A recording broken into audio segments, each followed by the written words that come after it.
Hello, and welcome to the first edition of The Gem on the Queen's Crown, a podcast about the sports scene in Cincinnati and Dayton, Ohio. I am Lee W. Mowen, a broadcaster, public address announcer, writer, and jack of some trades. I have been broadcasting since 2006 when I was a freshman at Wright State University. My goal of the Gem of the Queen's Crown is to bring my passion of local Cin-Day sports to you. The Gem on the Queen's Crown is generously hosted by GemCitySports.com and the Gem City Sports Network. I have to thank the owners Brian Reese and Doug Brown for letting me host my podcast on the website. The name of the podcast is based on the nicknames of Dayton and Cincinnati, Dayton being the Gem City and Cincinnati being one of many Queen cities in the United States, Buffalo and Charlotte being the others, but we're talking Cincinnati sports. Dayton being the Gem on top of the crown. It was also rumored that Gem was a very successful racehorse in Dayton, Ohio, hence why Dayton was called the Gem City, but that rumor is more or less false from what I read. So that's why I named it the Gem of the Queen's Crown. Originally it was going to be named Total Dayton Sports and Total Cin-Day Sports, but those sounded too generic to me, therefore I picked the latter. I've explained what the podcast is about. I talked a little bit about myself and where the podcast will be hosted. Now let's jump into the very first episode of this sports podcast titled The Pilot Flies Tonight. It's funny because Dayton is known for being the birthplace of aviation, and also a team we're going to talk a little bit about later today, the Dayton Dutch Lions supporters group, Orange Legion. They had a chant once upon a time when I was working with the team based on the Lion King song, The Lion Sleeps Tonight. Therefore, the pilot flies tonight. I thought it was clever. So let's have a flyover on these two city sports scenes. So the first thought that pops into your head when talking about Cincinnati or Dayton sports are probably one of these three teams. You have currently the Cincinnati Reds of the MLB. You have the Cincinnati Bengals, who have yet to start training camp, but that starts shortly, football fans. And you also have FC Cincinnati, part of Division II of the United States Soccer Ladder of the United Soccer League. Most notably known for breaking the USL attendance record several times, and also currently in the midst of a very impressive United States Open Cup run, which include 2 home victories against the top level of soccer in the country, with the Columbus Crew and the Chicago Fire falling at Nippert Stadium, also the home of the University of Cincinnati Bearcats football team. You realize that all 3 teams I just mentioned, well, 4 technically, I did mention UC football after all, they're all in Cincinnati. So the thought that might pop in your head after that is that, well, Dayton doesn't have a sports scene. Wrong. Let me tell you about some teams that play in Dayton, Ohio. First up, in Division IV of the United States Soccer Ladder, playing in the National Premier Soccer League, the Dayton Dynamo SC. The first year calling Chaminade Julienne High School's Roger Glass Stadium home in downtown Dayton, the Dynamo had their first playoff game July 22nd against the Erie Commodores in Erie, Pennsylvania. This Dynamo team very impressive to watch this season, undefeated at home, and they finished the season 6 wins, 3 draws, and 3 losses. That's tied for first, however they did not get the top seed from the East Division. They got the second because of goal differential. Erie had a +8. So the Dynamo, first playoff game, is at Erie, Pennsylvania, July 22nd.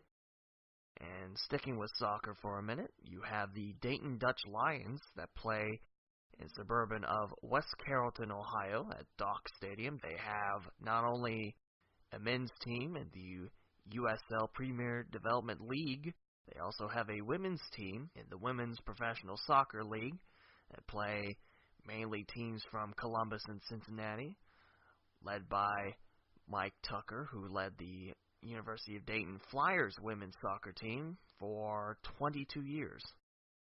There's also baseball at Fifth Third Field in downtown Dayton, the home of the Dayton Dragons, the single-A affiliate of the Cincinnati Reds, most notably known for the sellout streak.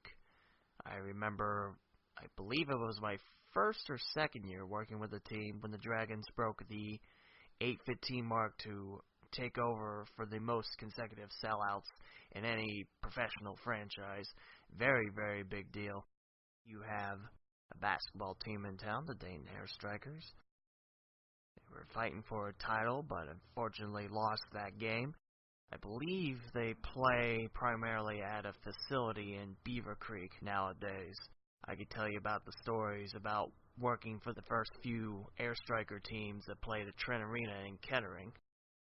And also, the Gem City Roller Girls. They have been around for a long time in Dayton. They once skated at Hare Arena's ballroom. That's your current teams for Dayton. I did mention 3 current teams for Cincinnati already, Reds, Bengals, and FC Cincinnati. But if you didn't know, there's also a hockey team that plays at the U.S. Bank Arena on the river, the Cincinnati Cyclones. ECHL affiliates now the Buffalo Sabres, winner of 2 Kelly Cups, the Cyclones 2.0. You also have the Cincinnati Roller Girls. They called Cincinnati Gardens home for the longest time. And actually yesterday in my time hop, that reminded me that that was the day last year that it got bought by Port Authority with the intentions to close it and tear it down and make it a light industrial area. Very, very sad. They also knocked some high school hockey teams out of there and a junior hockey team, the Cincinnati Thunder. They played at South Metro Sports last season in Centerville, Ohio, and I was their backup broadcaster. When the main voice couldn't be there, I was there to help out and bring you the action of Thunder hockey. This year they're playing at the Northland Ice Center in Evendale, Ohio. You also have the Cincinnati Dockers. They are a USAFL team. Of course, that's the United States Aussie Football League, Australian Football League. They play at Fairfield, Ohio at Point Pleasant Park. I had the honor of broadcasting one game in 2012. That was my first look at the sport. If you've never seen Aussie football, I recommend go check out a match. There is probably a team near you. And I know, again, co-owner of GCSN, Brian Reese, trying to start up a team here in Dayton named the Dayton Warhawks. You should definitely help out in the cause if you are interested. It is a very fun sport to watch. So we mentioned the current teams. Again, for Dayton, it's the Dragons, Dynamo FC, Dutch Lions, Air Strikers, the Gem City Roller Girls, the Dayton Area Rugby Club as well. And for Cincinnati, you have the Reds, the Bengals, the Dockers, the Cyclones, the Cincinnati Roller Girls, and also a Dutch Lions team that is now called Northern Kentucky home this past season, also in the USL Premier Developmental League, along with the Dayton Dutch Lions, this year being, I believe, the first or second year that the 2 Dutch Lions teams in Southwest Ohio are conference foes. It didn't used to be like that when I was broadcasting for both those squads. Also, if you're a fan of baseball, there are summer teams spotted around the Miami Valley and the Cincinnati area. Starting from up north, you have the Lima Locals, the Grand Lake Mariners in Salina, called Montgomery Field home. Moving on down the interstate, you have the Richmond, Indiana Jazz, along with the Hamilton Joes, named after the famous left-hander for the Reds, Joe Nuxall. You also have the Xenia Scouts that play at the Athletes in Action Complex south of town in Greene County, Ohio. And you have the Cincinnati Steam making up the Great Lakes Summer Collegiate League. And one other team to talk about for summer baseball, the Champion City Kings in Springfield, Ohio, play at the same field as Wittenberg Baseball does. That's Carlton-Davidson Stadium. Kings part of the Prospect League, also once the Prospect League of a Richmond, Indiana team, known as the Richmond River Rats, a team that I spent 2 years broadcasting on an internet audio stream for the Palladium Item. So we mentioned the current teams, and you gotta be thinking, there's gotta be former teams, right? You can't just have a podcast about all that. Well, you could, but there are former teams that I've been a part of, and I like to share all those with you. For Cincinnati, first, for Cincinnati you have two indoor football teams in the Cincinnati Commandos, very, very successful squad. All 3 years of the Commandos' existence, they played the Cincinnati Gardens, and they won their conference championship. They won 2 in the Continental Indoor Football League twice, and the Ultimate Indoor Football League, before deciding to go back to the CIFL and then shutting down operations before the season began. You also have the Northern Kentucky River Monsters, once led by Jared Lorenzen, otherwise known as the quarterback that was literally a tank, a mobile tank. Played well his first game, second game, broke his leg in that season. Being a part of another former team, which I'll get to momentarily, the Dayton Sharks, as their play-by-play voice. I was hoping to see Lorenzen at Hara Arena when the River Monsters at the Sharks. It did not turn out to happen because of said broken leg. We mentioned the Commandos and the Northern Kentucky River Monsters that played across the river at NKU's BB&T Arena, I believe it's called now. It used to be called the Bank of Kentucky Center. Real nice arena. You also have the Cincinnati Mighty Ducks, which at the time when I was a kid I wasn't a sports fan, but I always remember when we go to Cincinnati on trips, I hear about the Mighty Ducks via radio. And also the Mighty Ducks logo was cool, and I liked the Mighty Ducks cartoon when I was a kid. Good hockey team. The last time I was at the Gardens for a Commandos game, the shot counters were still up there for the Mighty Ducks, and I had myself a smile. We also had, way back in the day, an NBA team in Cincinnati in the Cincinnati Royals. They played at the Gardens, and that team is now known as the Sacramento Kings in the National Basketball Association. And hockey-wise, there's lots of stories to be told. But the 3 that I want to bring up to you, the Stingers, the Swords, and the Mohawks. The Swords being the name of the youth hockey organization down in Cincinnati. Had the pleasure of calling a couple games at South Metro Sports when the Swords were playing the Buckeye year-end tournament. The Stingers, very, very close to being part of the NHL. That's another topic for another day. Actually, episode 2 is an interesting one you should stick around for. Wink, wink, nudge, nudge, push microphone off to get the point across. And the Cincinnati Mohawks, once the affiliate of the Montreal Canadiens, wildly successful in the Gardens. Now we go to Dayton and former teams, and most of these teams are near and dear to my heart because of the fact I worked for several of these teams. We'll start off with hockey. Troy Bruins 1.0 and 2.0. You're wondering why I'm throwing these numbers around. Well, the Troy Bruins, originally known as the Miami Valley Bruins back in the 1950s, helped open Hobart Arena. Actually, the first game there was a basketball game. It was Kettering Fairmont against the Troy Trojans from the book Hockey in Dayton from my good friend Chuck Gabringer. Hopefully, he'll be a guest on the podcast. And then Troy Bruins 2.0 in 2009 was a junior hockey team. In 2010 was a single-A hockey team, and all those teams played at the beautiful, historic Hobart Arena in Troy, Ohio, as you might have guessed because I said Troy. A couple basketball teams, the Dayton Jets, I believe they played one season at Hara Arena. They had a fairly successful season, as far as I remember. The Gem City Slam, which have been covered on this internet radio station, GCSN. The Gem City Hall of Famers. And the teams I worked for, the Dayton Demons and Dayton Demolition. I know I kind of jumped from hockey to basketball unexpectedly.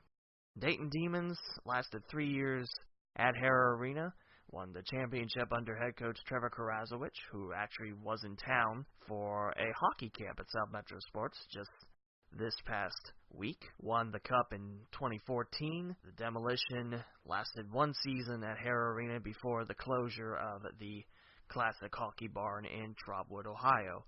And also you had a pair of indoor football teams as well. The Miami Valley / Dayton Silverbacks. Miami Valley got their start at Hobart Arena, became a travel team for a couple seasons, then moved to Hara Arena, became the Dayton Silverbacks. And then you have the Dayton Sharks, which I spent 2 years as the play-by-play voice for at Hara Arena. So, mentioned a few former teams in Cincinnati and Dayton, and now it's time to crack open a couple of stories about these teams. Like I mentioned, I worked for most of these squads. For the Dayton Dragons, I do the scoreboard and stats, and for most of the other teams, I broadcasted for. Currently, the voice of Dayton Dynamo FC football, was the voice of both Dayton and Cincinnati Dutch Lions squads. Also, once an intern for stats for the Air Strikers, then became the broadcaster, and then the last season helped out wherever I could. And like I mentioned, for the Demons Demolition, I was the broadcasting voice, and for the Troy Bruins 2.0, when they were a single A team of the All-American Hockey League 2.0, there was a 1.0. It kind of helped spur the ECHL. I was the broadcast intern and got a chance to call games after the second home match. Turns out I wasn't very good at the audio and visual aspect of things, but never mind. So those are some of the pro sports in these two towns, and all of them have their history, all of them have their advantages to go see. So now time to talk about collegiate sports, because that's starting up very soon, and as a public address announcer for University of Dayton Flyers and Wright State University Raiders, I can't wait. So, what colleges are in town? I mentioned Wright State and Dayton. Those are the biggest institutions in town. They are members of NCAA Division I, and also you have 4 more in the Cin-Day area with Miami University and Oxford. University of Cincinnati, mentioned them previously as being the home of FC Cincinnati. Xavier Musketeers, Northern Kentucky Norse, both Wright State and Northern Kentucky belonging to the Horizon League. Dayton, members of the Atlantic 10 Conference, Miami, the Mid-American Conference, Cincinnati, once part of the Big East, now the American Athletic Conference, or Big East 1.0, because you know I like 1.2.0, apparently. Xavier, now part of the Big East 2.0, once part of the Atlantic 10, and that's your lot of Division I schools. But wait, I'm not finished yet. There are a lot more colleges around here. We'll jump down to Division II in NCAA.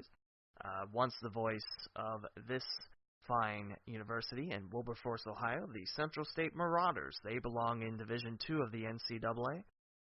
Now part of the Southern Intercollegiate Athletic Conference. The closest rival and the biggest rival, that's not Wilberforce across the street, is Kentucky State, the Thoroughbreds. Like I mentioned, I helped broadcast Central State football and basketball in the 2012-2013 season. You also have, not too far away from Central State, the Cedarville Yellow Jackets, a fine basketball arena that the Jackets have, a fine D2 school in Cedarville, Ohio. Nice town. And up the road, you have the Urbana University Blue Knights. They are part of the Mountain East Conference. Central State, like I mentioned, SAIC, and Cedarville, the GMAC, which is the Greater Midwest Athletic Conference. Central State was part of the GMAC for a little bit before jumping to the SAIC. Urbana also part of the GMAC as well before jumping ship to the Mountain East. Your lot in Division III of the NCAA, well, there's quite a bit more. You have the Wilmington Fighting Quakers in the heart of Clinton County, Ohio. You have Mount St. Joseph's in Cincinnati, Thomas More in Northern Kentucky.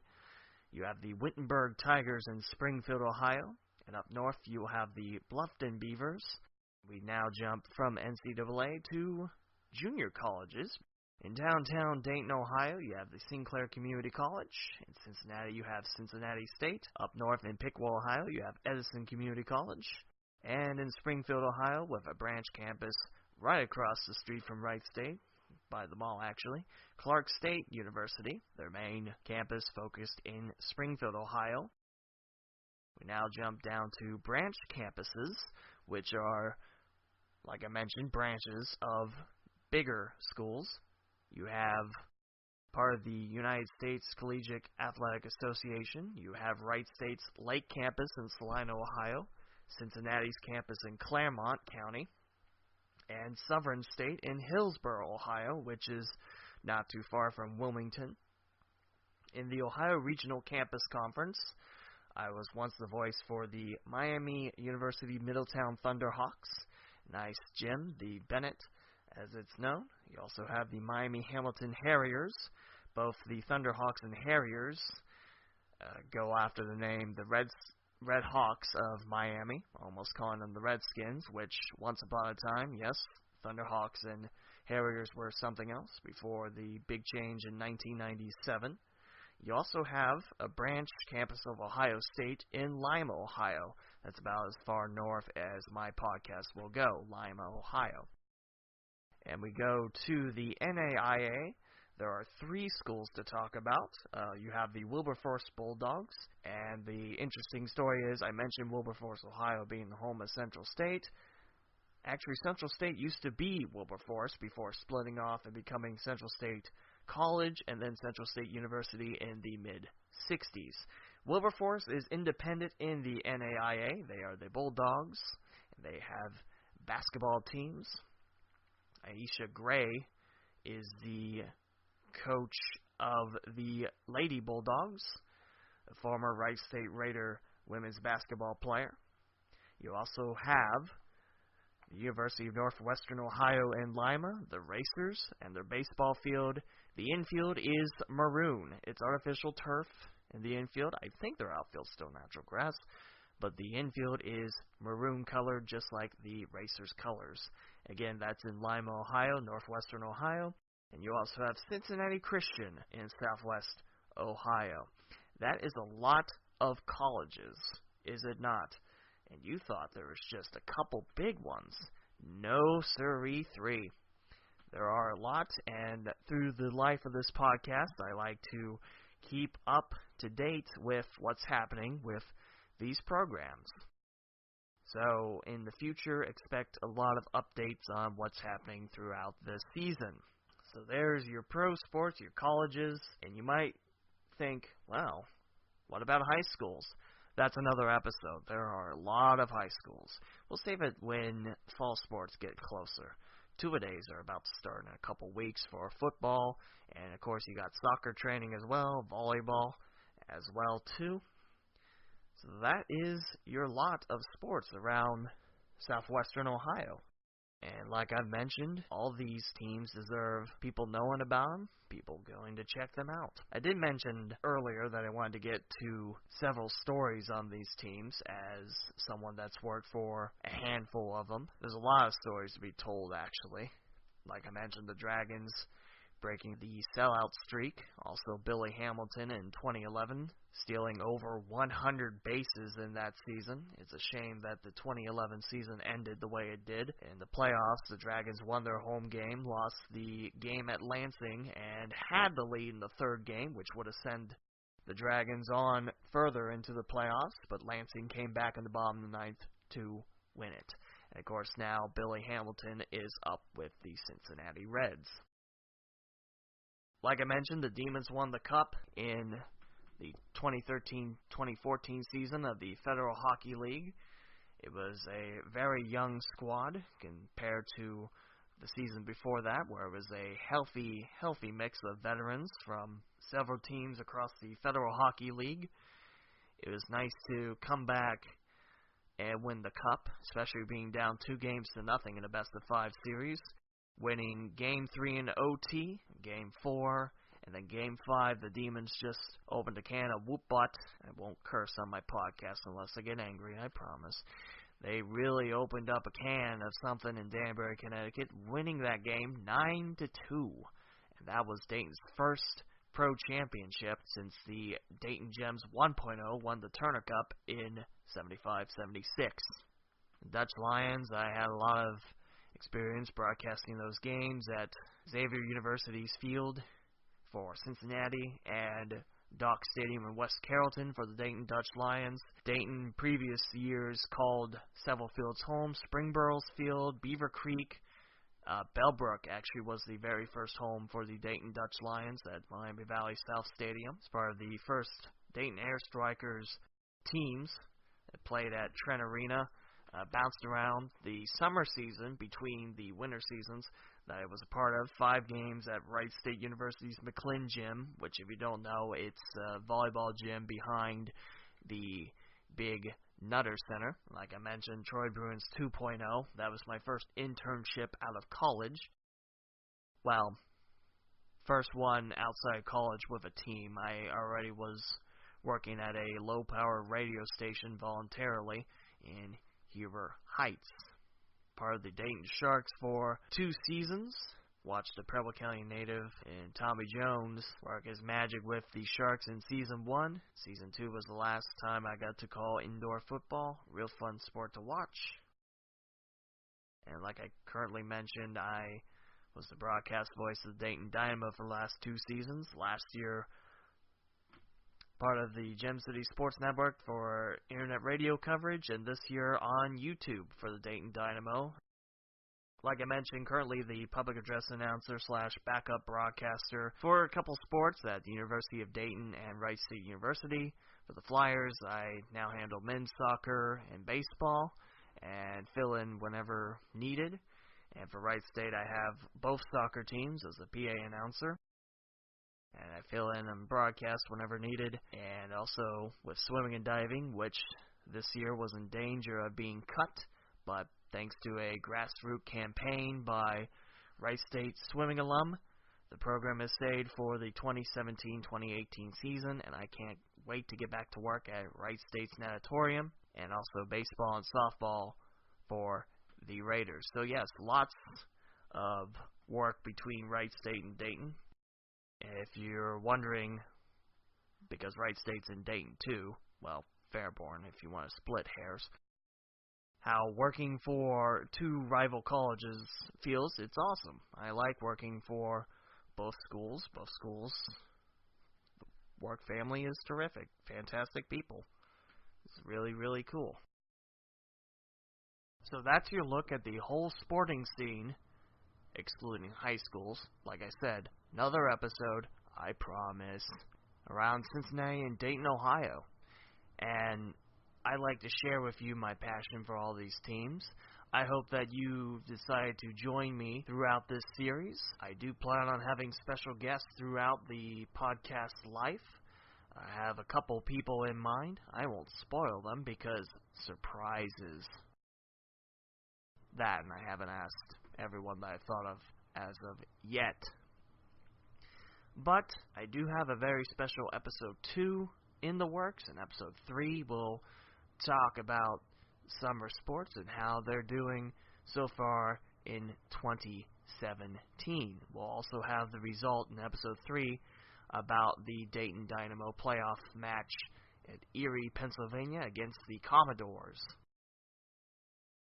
So that will wrap up our very first episode of the Gem on the Queen's Crown, hosted here on GemCitySports.com on the Gem City Sports Network.